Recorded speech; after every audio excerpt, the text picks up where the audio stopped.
ሰላም ጤና ይስጥልኝ። ከኢትዮጵያ ዜና አገልግሎት የታህሳስ 9 2018 ዓ.ም የዕለቱን ዜናዎች ይዘን ቀርበናል። በቅድሚያም አርዕስተ ዜናዎቹ። ዘጠናኛው የኢፌዴሪ አየር ኃይል የምስረታ በዓል አየር ኃይሉ የደረሰበትን ደረጃ በሚያሳይና በሚመጥን መልኩ እንደሚከበር የአየር ኃይል ምክትል አዛዥ ሜጀር ጄኔራል ነገራ ሌሊሳ ገለጹ። ኢትዮጵያና ህንድ ያላቸውን ዲፕሎማሲያዊ ትስስር ወደ ስትራቴጂክ አጋርነት ማሳደጋቸው ያላቸውን አህጉራዊ ሚናቸውን በመጠቀም የታዳጊ ሀገራትን ፍላጎት ለማስከበር ትልቅ ዕድል እንደሚፈጥር ተጠቆመ። የኦፓል ማዕድንን ጨምሮ ሌሎች የማዕድን ምርቶችን ማገበያየት ለመጀመር የሚያስችለውን ዝግጅት ማጠናቀቁን የኢትዮጵያ ምርት ገበያ ዋና ስራ አስፈጻሚ መርጊያ ባይሳ ገለጹ።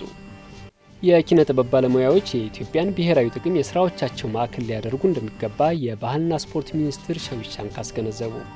የኢትዮጵያ ንግድ ባንክ ግብርናን በዘላቂነት ለመደገፍና የገጠር ኢኮኖሚ እድገትን ለማጎልበት ለአርሶና አርብቶ አደሮች የግብርና ብድርን በይፋ አስጀመረ የሚሉት የዕለቱ ዋና ዋና ዜናዎች ናቸው።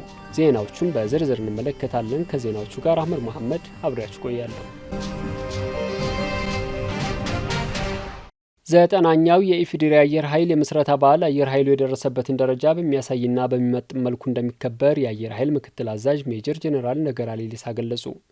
የኢፌዴሪ አየር ኃይል 9ኛ ዓመት የምስረታ በዓልን የተመለከተ የውይይት መድረክ ተካሂዷል። የአየር ኃይል ምክትል አዛዥ ሜጀር ጄኔራል ነገራ ሌሊሳ በዚህ ወቅት አየር ኃይል ረጅም ዕድሜ ካላቸው ተቋማት አንዱ መሆኑን ገልጸዋል። የበዓሉ ዓላማ አየር ኃይሉ ያለፋቸውን ተጋድሎዎችና የተከፈለውን ዋጋ ለመዘከርና ከሀገራዊ ለውጡ በኋላ ተቋሙ ቀዳሚ አየር ኃይል ለመሆን እያከናወነ ያለውን ስራ ለማሳየት መሆኑን ጠቁመዋል። አየር ኃይል የኢትዮጵያን ነጻነት አስጠብቆ ዛሬ ላይ መድረሱን ጠቅሰው ከለውጡ ወዲህ ራሱን በሰው ኃይል በትጥቅ እንዲሁም በመሰረተ ልማት ማደራጀቱን ጠቁመዋል። 9ኛው የኢፌዴሪ አየር ኃይል የምስረታ በዓል አየር ኃይሉ የደረሰበትን ደረጃ በሚያሳይ መልኩ እንደሚከበር ጠቁመዋል። በበዓሉ የተለያዩ ሀገራት የሚሳተፉበት የአየር ላይ ትርኢት፣ የአፍሪካ አየር ኃይል አዛዦች ኮንፈረንስና የአቪዬሽን ኤክስፖ እንደሚካሄድ አመላክተዋል። የአዲስ አበባ ከተማ አስተዳደር ምክር ቤት አፈ ጉባኤ ቡዜና አልከድር በበኩላቸው አየር ኃይል የሀገር ኩራትና የሕዝብ መከታ መሆኑን ገልጸዋል። የኢትዮጵያን የነጻነት ታሪክ አጽንተው ካቆሙ ተቋማት መካከል አንዱ የአየር ኃይል መሆኑን አንስተዋል። በተጨማሪም የተለያዩ የሰው ሰራሽ አደጋዎች በሚያጋጥሙበት ወቅት ሕዝብን ከአደጋ የጠበቀ ተቋም መሆኑን ጠቁመዋል። ከሀገራዊ ለውጡ ወዲህ ባደረገው ሪፎርም አቅሙን በማሳደግ የኢትዮጵያን ዳር ድንበር ሌት ተቀን በማስጠበቅ ላይ የሚገኝ የሀገር ሀብት የሆነ ተቋም መሆኑን ተናግረዋል። የውይይቱ ተሳታፊዎች የኢፌዴሪ አየር ኃይል በየትኛውም ጊዜ የኢትዮጵያን ሉዓላዊነት በማስጠበቅ የኢትዮጵያ መመኪያና ዓይን የሆነ ተቋም መሆኑን ተናግረዋል። ኢትዮጵያና ህንድ ያላቸውን ዲፕሎማሲያዊ ትስስር ወደ ስትራቴጂክ አጋርነት ማሳደጋቸው ያላቸውን አህጉራዊ ሚናቸውን በመጠቀም የታዳጊ ሀገራትን ፍላጎት ለማስከበር ትልቅ ዕድል እንደሚፈጥር የህዝብ ተወካዮች ምክር ቤት አባላት ገለጹ። የህንድ ጠቅላይ ሚኒስትር ናሬንድራ ሞዲ ትናንት በኢፌዴሪ የህዝብ ተወካዮችና የፌዴሬሽን ምክር ቤቶች የጋራ ስብሰባ ላይ ተገኝተው ንግግር አድርገዋል። በምክር ቤት ንግግራቸው ህንድና ኢትዮጵያ በጋራ ተጠቃሚነት መርህ በተለያዩ ዘርፎች በትብብር እንደሚሰሩ አረጋግጠዋል። ኢዜአ ያነጋገራቸው የህዝብ ተወካዮች ምክር ቤት አባላት የሁለቱ ሀገራት ግንኙነት ወደ ስትራቴጂክ አጋርነት ማደጉ ዘርፈ ብዙ ፋይዳ እንዳለው ገልጸዋል። የምክር ቤቱ አባል ዶክተር ነጃት ግርማ ሁለቱ ሀገራት የረጅም ጊዜ ዲፕሎማሲና የህዝብ ለህዝብ ግንኙነት እንዳላቸው አንስተዋል። ይህንን ግንኙነት የበለጠ በማጠናከር ለህዝቦቻቸው የጋራ ብልጽግና ለመስራት ያላቸውን ቁርጠኝነት ማንሳታቸውን ተናግረዋል። ሌላኛው የምክር ቤት አባል ዶክተር ፈትሂ ማህዲ በበኩላቸው ኢትዮጵያና ህንድ ቀደምት የስልጣኔ ባለቤት እንደመሆናቸው የቀጣይ ዕጣ ፈንታቸው በእጃቸው ላይ ይገኛል ብለዋል። የሁለቱ ሀገራት የሁለትዮሽ ግንኙነት ወደ ስትራቴጂክ አጋርነት ማደጉ በምንም ሁኔታ የማይናወጥ ወዳጅነት መመስረት ያስችላቸዋል ብለዋል። አጋርነቱ በዓለም አቀፍ መድረኮች እርስ በርስ ለመደጋገፍ ፋይዳው የጎላ መሆኑን የገለጹት ደግሞ ሌላው የምክር ቤት አባል ዶክተር አምባሳደር ተውፊቅ አብዱላሂ ናቸው። የህዝብ ተወካዮች ምክር ቤት አፈ ጉባኤ አቶ ታገሰ ጫፎ ሁለቱ ሀገራት ያላቸውን አህጉራዊ ተጽዕኖ በመጠቀም የታዳጊ ሀገራትን ፍላጎት ለማስከበር በቁርጠኝነት እየሰሩ መሆኑን ገልጸዋል። የኦፓል ማዕድንን ጨምሮ ሌሎች የማዕድን ምርቶችን ማገበያየት ለመጀመር የሚያስችለውን ዝግጅት ማጠናቀቁን የኢትዮጵያ ምርት ገበያ ዋና ስራ አስፈጻሚ መርጊያ ባይሳ ገለጹ። ዋና ስራ አስፈጻሚው ለኢዜአ እንደገለጹት ምርት ገበያው ግብይትን በማዘመንና በግልጽነት መርሆች በመምራት የሀገሪቱን የንግድ ስርዓት ለማቀላጠፍ ግንባር ቀደም ሚና እየተጫወተ ይገኛል። የኢትዮጵያ ምርት ገበያ ስራ ሲጀምር በሁለት ምርቶች ማለትም በበቆሎና ስንዴ ግብይት መጀመሩን አስታውሰዋል። በሂደቱ ስራውን ማስፋት የቻለው የምርት ገበያው በአሁኑ ወቅት ቡና፣ ሰሊጥ፣ ጥራጥሬ፣ የቅባት እህሎችና ቅመማ ቅመሞችን ጨምሮ የሚያገበያያቸውን የግብርና ምርቶች ወደ 28 ከፍ ማድረጉን ተናግረዋል።